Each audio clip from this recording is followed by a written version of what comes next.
Látàárọ̀ kùtù wọ́n ìpọn mi tán. Ó ní ká ẹ̀pọn omi ìwé ká ẹ̀pọn gbẹ. Títí. Àkọ́ lọ́gbẹ́ mọ́mí gbé mi wá pọ̀ lọ́dọ̀ Ìjẹ̀bú náà nìyẹn. Ẹ má bínú mọ́. Ẹ pẹ̀lẹ́ mà. Kí n pẹ̀lẹ́ kọ́? Owó rẹ̀ dìdì yẹn kí n máa pẹ̀lẹ́ kọ́ ṣé máa pọ́n mí yẹn kẹ́ máa pọ̀n tán.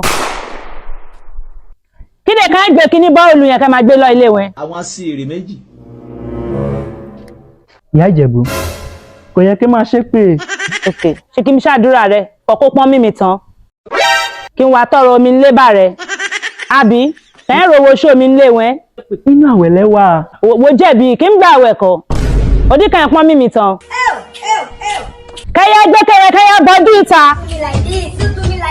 Go polish your papa.